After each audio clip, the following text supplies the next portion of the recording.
everybody, back to another episode of the Big Doug and Carmi Show, your one-stop shop for all things Commanders. Make sure you subscribe, hit the notification button so you never miss an episode like today's episode with Craig Hoffman. Craig, how are you? I'm good, Doug. How are you, man? Doing good. It's been a little bit, certainly before the draft. Now that the draft is over and essentially the largest part of free agency is over, the point of the off season is try to get closer to the competition. We're all below the Eagles looking up. People don't like to hear that, but that's what it is. They've got the best roster in the league. I think it's easy to cop to that. So if the point of what we're doing right now is shortening the gap, do you feel they've done that? I do think they've done that. I think that they've gotten better this offseason. I kind of think it's hard to argue that they've haven't, or it's hard to argue against them getting better. I think it's a different question of like, do you buy or sell their offseason? I was listening to my friend Robert Mays on the Athletic Football Show the other day, and they did their buy or sell, and he and Derek Klassen both sold on kind of the edge rusher front, which I think we can get to. I buy it because I think I buy it for two reasons. One, they got better. Like the point is to get better. And two, I think this is the bigger point. I don't know how many different things they could have realistically done to get much better than they did. Like, unfortunately, the way the NFL is right now, the market is very hard to move in. Trades are kind of the way you have to acquire big ticket items. And obviously, they did that with Laramie Tunsil. They did that with Debo. Debo is a small price trade. Laramie's a big ticket item, but that's what you get for a franchise left tackle if you think that's what he is, and they obviously do. And then you can quibble about draft picks, but at the end of the day, I don't have Adam Peters' scouting acumen, and I don't know what their board looked like outside of Connerly was the top player on it when they came up the first time, and Amos was the second, or the player that was the top on it the second time. And who am I to argue that based off what they've done in the scouting world? So I guess I get some of the quibbles of, is there still too much to go? My question would be to anybody that says that, what could they have done that they didn't, outside of like signing guys that probably didn't want to sign here, or they didn't want to offer certain contracts to, et cetera, et cetera? Yes, it is. The fan base will tell you they needed a D end. They didn't go get a D end. And I wonder if what they've shown you through free agency is they weren't as concerned with D end as the fan base was with D end.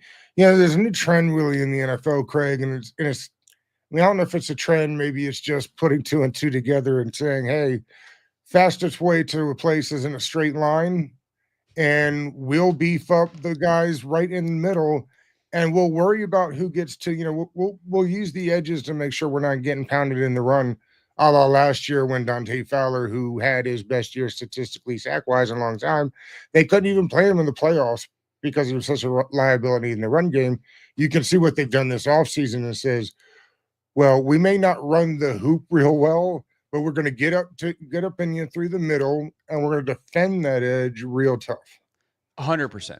And this is the correct strategy, because you look at some of the NFL sack leaders, and are they on good defenses? Like Trey Hendrickson is a phenomenal football player. If they had more draft capital, I would be very interested in acquiring him. It's not like I don't think a premier edge rusher is a useful piece to have, but for like if you have a guy who's a really great pass rusher, the goal is to get him in a lot of pass rush situations. If you stink on first and second down, you're never in good pass rush situations. And John Keim, I was listening to his show literally this morning before we were set to talk, Doug, and he had this pretty remarkable, like borderline unbelievable stat about pass rush situations, but also third and short situations. The Commanders faced, I think John said 67 third and shorts last year, and they were run on a ton in those, and there was an average of like 4.6, 4.7 a carry. The Eagles only faced 32 of them, I think was the number, and they gave up less than 3 yards per carry. Like, there's your problem defensively. You want to be better on defense. You want to create more pressure, be in more pass rush situations. You also want to not give up as many first downs, not give up as many touchdowns, then quit being in third and short. And by being better on first and second down, which guys like Dietrich Wise can help with, guys like Eddie Goldman can help with, guys like Javon Kinlaw, when put in the right situation, I think can help with, you are going to be a better pass rush unit, even if there's not some individual star. And it's just going to create a better, healthier defense overall, which is the point, not to accumulate sack numbers for a single player.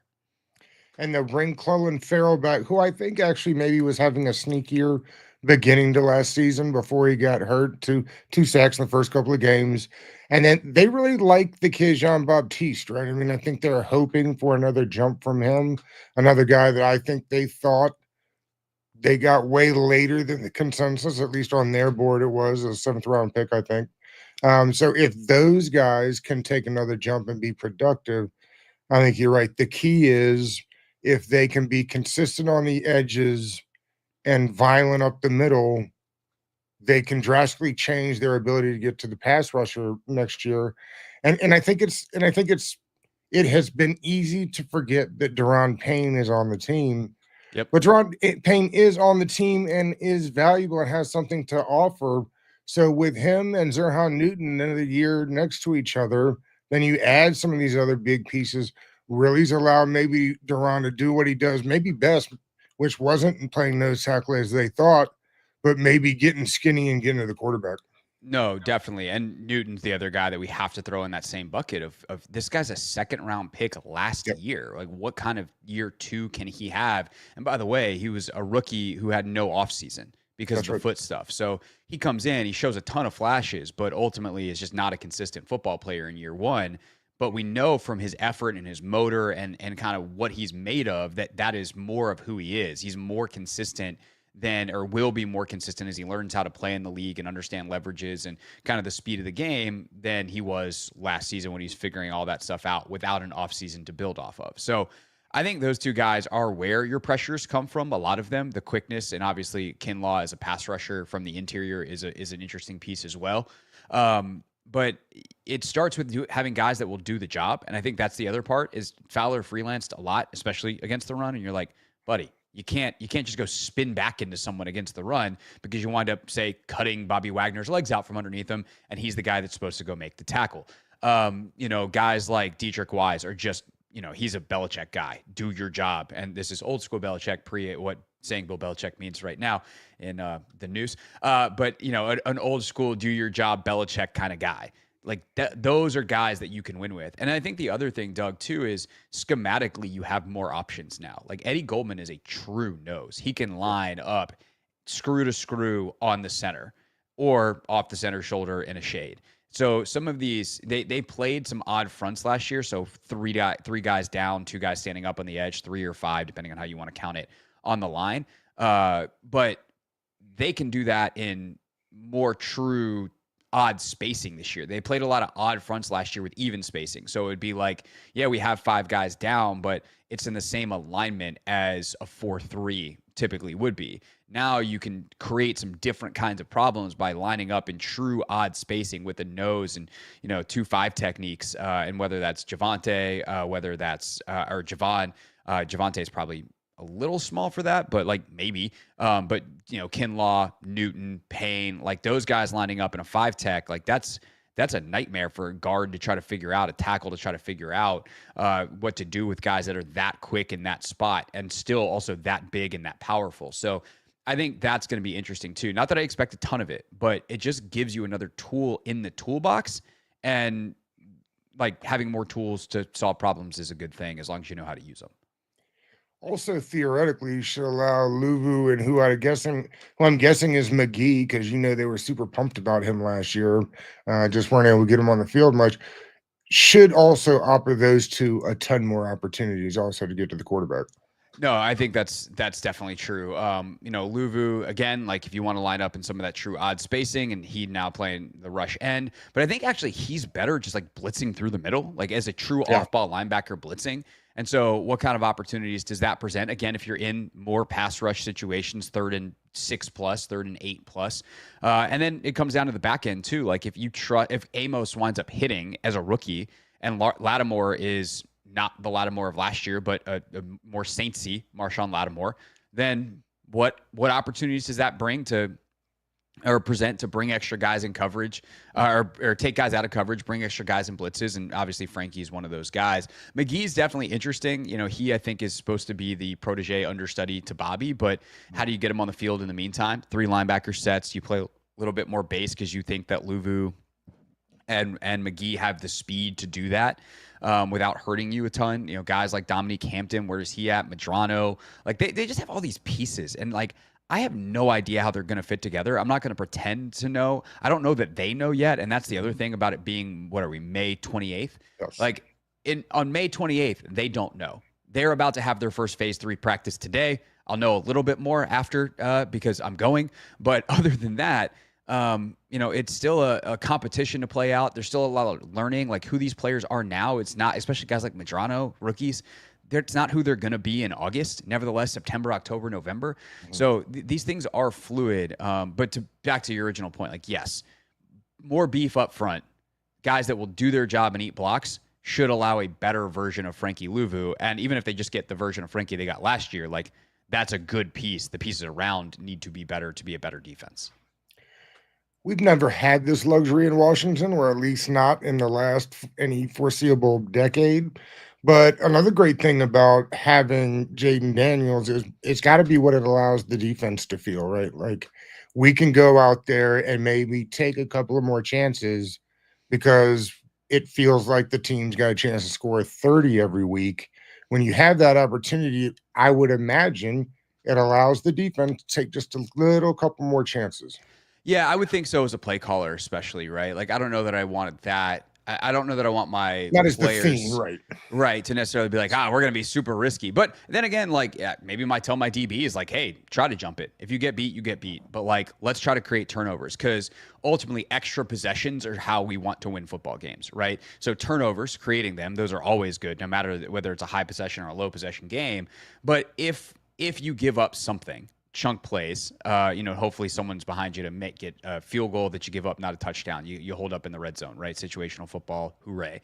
But playing a high-paced game just means more chances for Jaden Daniels to be awesome. And I trust Jaden Daniels and that crew to be awesome more than I trust anyone else in the NFC pretty much. Certainly from the quarterback position. Obviously the Eagles, the Lions, like they've got great offenses as units. We'll see what the 49ers are this year. They were still a top 10 offense with all their injuries last year because Kyle's ridiculous.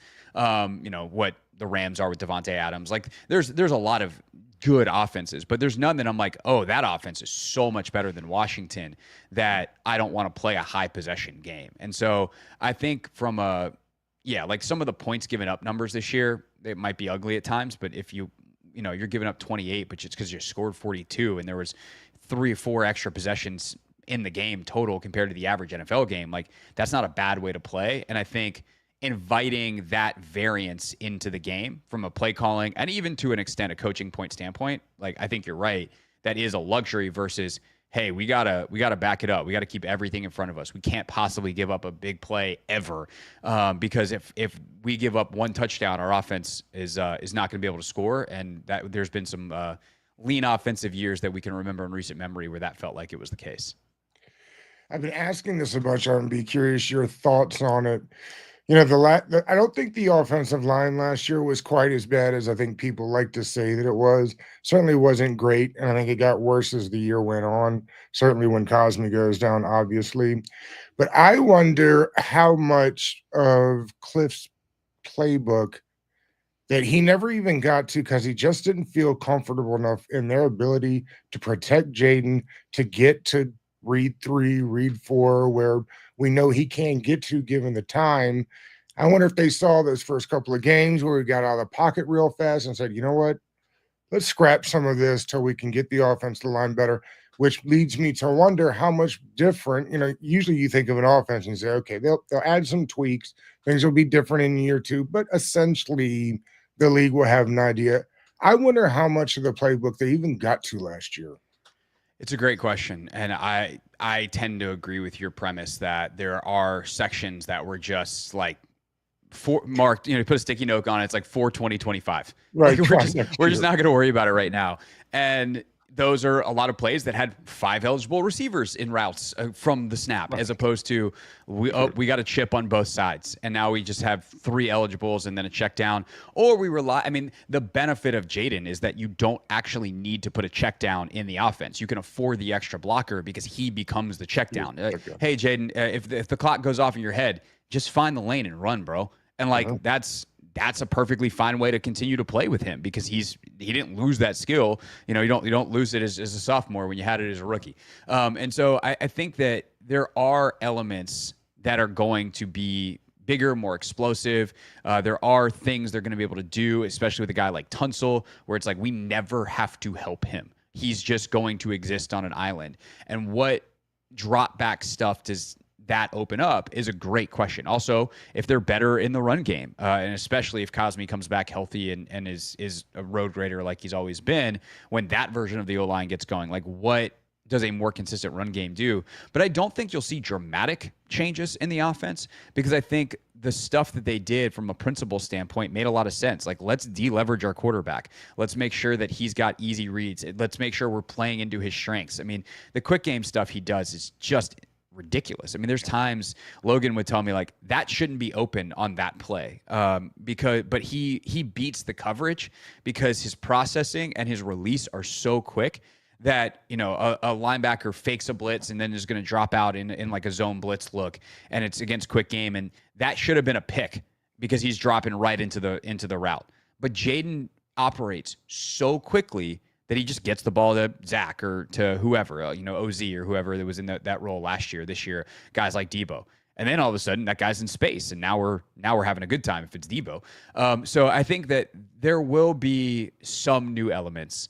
I think that the ability to dial up more down the field stuff is going to exist. So hopefully there's a higher explosive play rate this year, like within structure especially. But I also think, if it ain't broke, don't fix it. So don't expect some wildly new, overthought, completely different offensive scheme and structure in 2025 because they were a top 10 offense in 2024 with, an O-line that was being protected schematically a lot and was not the world's greatest talent, but did play to a level that it wasn't, a bane on the offense's existence week in and week out like a lot of people thought it was going to be in the offseason. This will be like a 2-part question, I suppose. I know you're heading out to practice today. You probably will not see Terry there as he's waiting on a new deal. We've seen this before. This is not contentious. I would suggest the team probably told him take a couple of days. That way nobody's asking you in person. You don't need to be here until we can get this thing wrapped up. What does the number look like? I'm thinking 3 years, 32 million, maybe with a year tacked on at the end just to be able to make the, contract sing towards the end. And then what will you be looking, who and what will you be looking for at OTAs? What will you be expecting to hear from Dan Quinn and Kingsbury when they take the mic today? I mean, with Cliff, there's no telling whatever is going to come out of his mouth, yes. Which is the best. I love an I hope he's in a great mood, and an unpredictable Cliff mic session is one of my favorites. DQ will be very on message. I mean, Cliff is typically pretty on message. He just occasionally likes to crack a joke, and not that DQ doesn't, but Cliff's more of a wild card. DQ will be on message like, "Hey, we're just here. We're trying to build. We're this is the foundation." Like it will be very coach speak cliche, but also in a way that is authentic because that's who Dan is. Like some of the coaching cliches are things that are true. They're mantras. They're ethos, whatever word you want to put in there. And I think that he will have set the tone with his team. We might find out what like a slogan for the year is. Last year it's what anybody, anywhere, anytime. Like what is that? For 2025. Like we're gonna get to understand kind of what this team's mission is in 2025. I think today when we hear from DQ on some level, probably get the grandiose version with some cool T-shirts in August. I'm guessing, but. I think that on the Terry side of it, and then I'll circle back to players I'm looking for today. Terry, I think you're 100% right. Like this is not contentious. I had someone that left like a TikTok comment on one of my my posts the other day, and it's like, how come Terry's doing this? Wanting more money at this point in the calendar is like you're on the verge of a Super Bowl, and I was like, No, he's in the last year of his deal. Like, this is how this works. And he's like, oh, well, then how could Adam Peters let it go to get to this? I was like, no, no, no. Like, it's fine. Like, like, not everything has to be a fight. Not everything has to be contentious. Not everything has to be dramatic. This is how business gets done in the NFL. It's at times feels pressure, filled because there are deadlines and things that you have to worry about. And oh my God, he's missing voluntary this, but like, it's fine. I'm a little lower on the number slightly. I'd probably say like the number I've been throwing around is, can you do like 3 for 90 or 4 for 120, but 76 guaranteed? And that puts you over the magical $30 million a year threshold, which gets you like top 5, top 8, whatever it is in AAV. But that 30 million, you get to say you're a $30 million receiver. But 76 is like higher than say DK got. DK's contract is fake, like 5 years, 150, whatever it was. Like, that's a fake number. He's only got 60 something, yes, I think, guaranteed. Right. And so if you can get above that and you say, hey, next 2+ years are real money. And by the way, I also don't think they have to fudge with the cap number a ton. Like, most teams try to backload that and make the number look good on paper so the agent's happy. But ultimately, they're trying to keep the cap number down in year one. They have space. They have space this year. They have space next year. You need to make sure the books are cleared by the time that it's time to give Jaden an extension 3 years from now, which I can't believe we're already talking about that. But like, this is one of the first contracts where that becomes a thing. And you don't want mega money in year 4. That, in fact, you're probably never getting to year 4. If you need to tap it on for aesthetics, fine. But Terry's 30 years old. And, correct, I hate that like 30 years old is old. And I hate that his career, like, we're already there with him because I want him to play forever. I love that guy. But it is, I think hitting those kinds of marks are important to be like, hey, you get a win because you get a ton of cash. You get a win because you're in the top 5 of guaranteed money. And we get a win because we're not having to pay you, $40 million. And we also get to keep the years down and keep our books clear, see how you play for the next couple of years. And, look, if Terry's awesome for 2 more years, he's going to get another chunk of change, for maybe it's a 2-year deal or whatever extension in 2 years, but you want to keep that flexibility. And frankly, Terry might want to keep that too. Like, you don't want to lock yourself in until you're 34 years old and then no one's paying you anything at that point. Right. So if you're Terry, being able to kind of renegotiate in 2 years, I think is a win for you. And you just have to go out and perform over the next 2 years. And so I think that's kind of where I'm at with that. How does Jalen Lane look? That's one of my big ones today at that receiver position. Like, is he a guy that can play at receiver right now, or is he going to be a bit of a project at that position and then ultimately just be a special teams guy? His hands were not the stickiest at Virginia Tech. Yeah, which is kind of an important thing, the whole catching the football. It's amazing, like, when the fundamentals aren't there, how glaring it is, like how much we take it for granted at the NFL or like in the NBA. When you see teams that just like can't pass the ball and catch the ball, you're like, wow, that's a huge problem. You probably should spend 5 minutes at the beginning of practice just throwing chest passes. Like, we gotta figure that out. That stuff is, obviously essential, but we just take it for granted. Or like, you go to a minor league baseball game and you see a dude sail a throw to first base and you're like, oh, right, that never happens in the majors, which is part of what makes a major league baseball player. So yeah, he's going to have to, from a route running crispness, kind of timing and understanding, and then ultimately, can you catch the football? Like, I'm looking for him today. Obviously, we're all looking at kind of where guys line up on the O-line, but it's May. I'm not reading anything into it. It's just a data point to write down and be like, okay, this is where they started. And then, I think I haven't seen Amos. Do you assume they'll let Connerly start at right tackle right off the rip and put Brandon Coleman at left tackle? Or will this group feel like they owe it to Brandon Coleman to at least get him over to the right tackle and see what happens? I think the first rep today, I'm curious to see who plays left guard on the first rep, honestly, because I think Wiley's going to get the first rep at right tackle because he's the vet and he's the incumbent. And like, that's how it goes this time of year. You want guys to feel like they earn it, even if we all know the score, that the ideal situation is Connerly or Coleman becomes a stud left guard and the other one is a very good right tackle. And which one is which? I think, like, a lot of people will say it's got to be Connerly at right tackle. Like, I honestly don't care. Whoever's better, they're 1 year apart contractually. Connerly eventually might kick out the left tackle when Tunsil's done.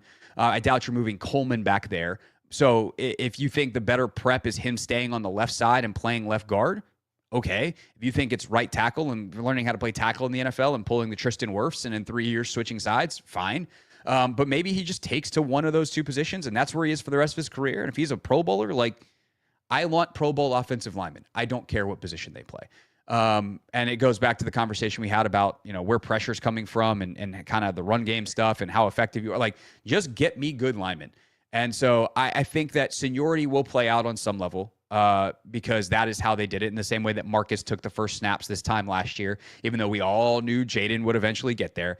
And so what I ask for anybody watching right now is to not freak out when on my radio show at 4:00 today I say, "Hey, Josh Connerly started with the second team at insert. Maybe it's even left tackle to back up Tunsil. I don't know, but we'll see."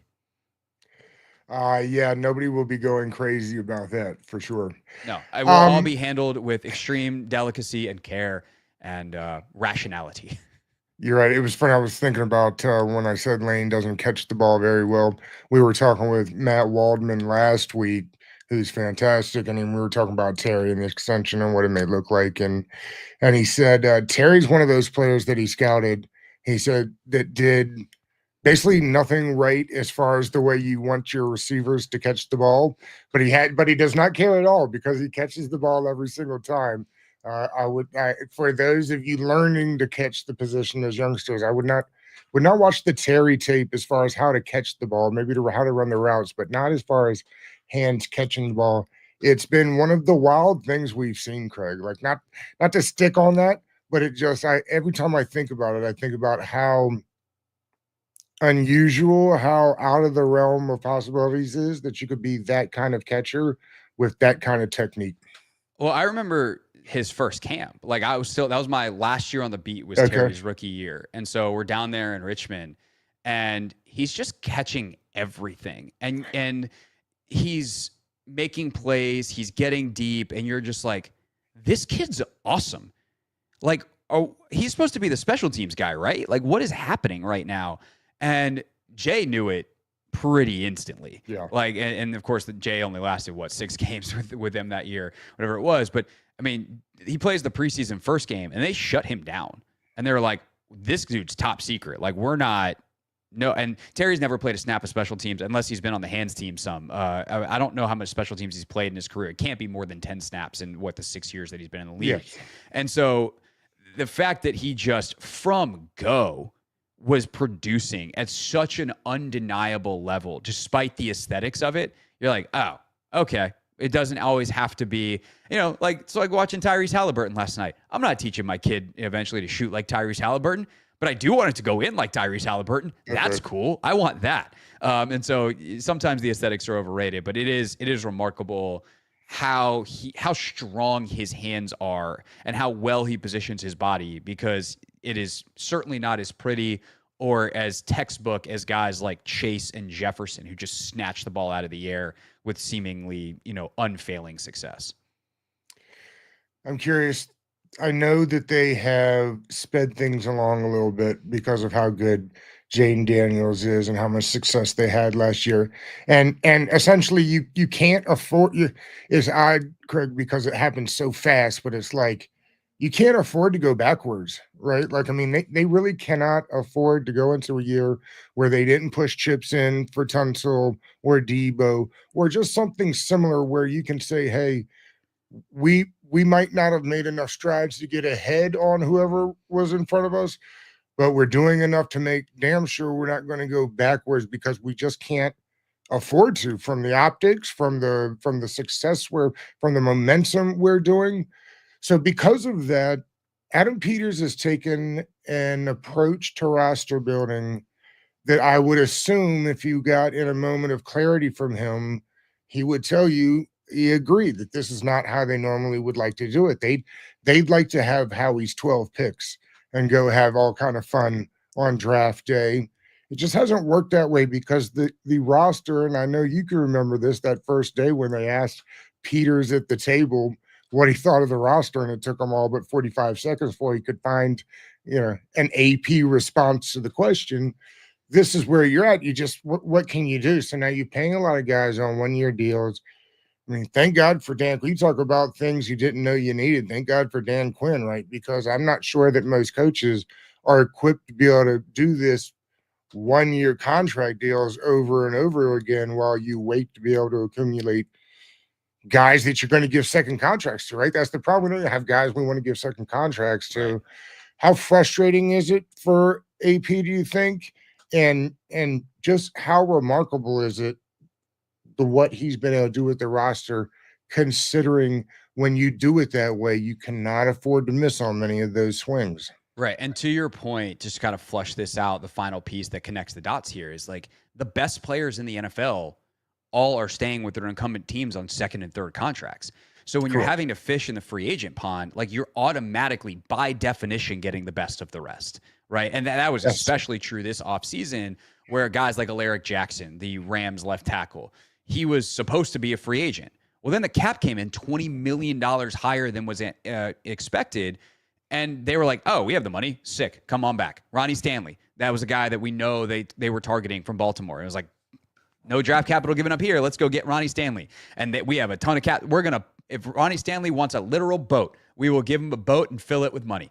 And then the Ravens were like, not so much. He's not getting a free agency because we have $20 million extra dollars in cap space to play with. So building a roster this way is the hard way. And the fact that there are no guys on their roster that are worth a second contract, maybe Quan Martin, when he's up after this year, like that. But if that's your best guy, like, good gracious, how are you winning football games? And so the fact that they were able to find the right pieces, and there is, there's the old Parcells thing, right? That I think is a good analogy, but I think Parcells' take on it is very, very dated based off of how much information is available now for scouting services. But the old Parcells, like, hey, if I'm gonna cook, let me buy the groceries. And if you know anything about like actual high-end restaurants, the relationships with the farmers are really important, right? Yes. Knowing where to get the best ingredients is actually really key. So, Jose Andres isn't out, growing the groceries himself or growing the produce and, farming the cattle and whatever himself. He knows the best place to find them. And there are people that he has working for him that are able to do that. And that relationship between where to find the things you need, whether it's in a restaurant or, human beings who play football, and the people who actually use them is vitally important to success and creating the best possible outcome. And so the relationship between Dan and Adam for Dan and his staff to be able to clearly identify, this is what we need. And then for Adam to say, hey, this is what Dan and his staff need. Now you, my scouts, and me, the general manager, need to go find it. And that, both in free agency and in the draft, has been really, really impressive, really, really remarkable. And it comes from a clarity of knowing what it is that you're actually looking for in the first place, which is, again, a collaborative thing. And yeah, I've been thoroughly impressed. And then there's the development, right? Then there's the actual cooking. And like Quinn can cook. Like that is really, really impressive. If the defense is average this year, is Joe Witt on the hot seat? I mean, it's been a Dan Quinn defense, right? But Joe Witt is the defensive coordinator. He's kind of an older defensive coordinator to get his first shot. It's not something people talk a lot about. And maybe that's because it's not a thing at all. But I wonder where Joe Witt stands with the group. I think he's probably in a pretty good spot. I mean, Dan and Joe have worked together for years. And so if all of a sudden Joe is not bringing the ideas that Dan wants, or, if there's some kind of conflict, then sure. But these guys have been working together for a long time. And I think they're very much on the same page. And I think there's also a reality of like, while I don't think the defense is like, the funny thing about the defense, Doug, is like, I think that the back seven is way more concerning than the front. Like, I think they have depth that's of a certain quality, not A+ quality, but like C+ in the B range, B- range quality across the front. And you can not having a weak link there goes a long way. There's a chance this secondary is not very good. And if Lattimore is not good, Amos is a rookie. If Will Harris doesn't take to the system, like, are we looking at a secondary where Mike Sainer still? Oh, by the way, Mike Sainer still in the nickel, hasn't really done much of it at the pro level. Like, what if he doesn't take to that in the way that we think that he will?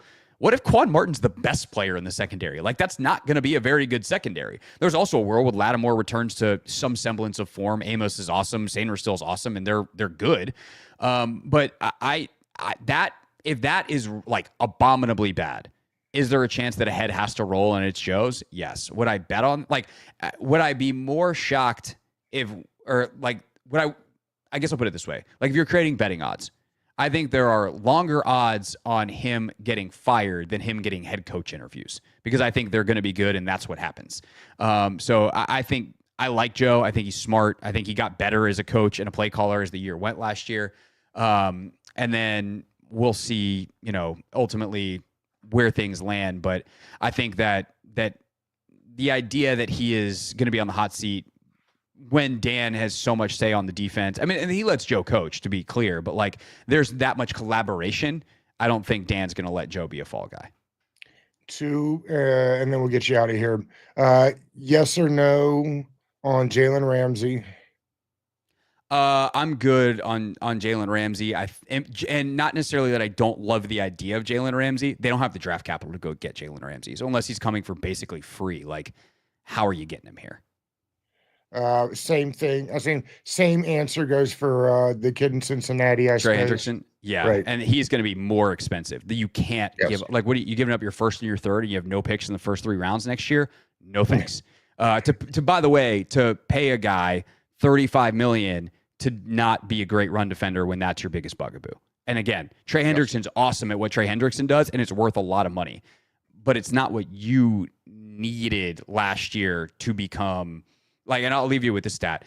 9 of the top 10 run defenses last year made the playoffs. The one exception is Washington. You really want to play those odds again? I'm good on that. I'm good on that. And this is it. We'll get you out of here. What does Jay need to do to not the sophomore slump is stupid. I don't want to say that, but just what can he do to be better as a quarterback in year 2? I think the biggest, to be clear, before I answer this too quickly and everyone jumps on me to think that I'm like saying Jaden wasn't actually good. Jaden was so unbelievably good last year. He had the best rookie season ever. I think he's the 5th best quarterback in the NFL. That's crazy going into his sophomore year. The biggest weakness in his game, which is a relative statement, is that he does not move particularly well in the pocket. Inside. So if he can get a better feel for quick, subtle slides, creating a little bit more space, he showed that he had more in the tank than we thought as an off-platform thrower. And so that actually will like enhance that ability in a way that is really, really special. So he's great at having a feel for, I got to go and get out, and he makes plays with his legs, which is incredibly valuable. But can he just, especially if the line's a little bit better and some of those pressures might be slight gives and not full-blown, like, I got to get out of here. Can you get little slides, little subtle moves in the pocket to create and find space and then, make plays with your arm? That to me is the biggest growth area for him over not just the next year, but the next couple of years, because that's like high level quarterbacking. And fortunately, the only stuff that he's really got left to improve on is the high level quarterbacking stuff. That's right. Greg, you're the best, buddy. Everybody will be checking you out today at 4 on the Team 980. Enjoy camp today. Thanks, Try to stay dry. I will do my best. I will umbrella my way into the bubble and then enjoy being inside. Always good to be with you. Tell Carmi I say what's up, and we'll do this again soon. All right, thanks, buddy. Hold on just a second.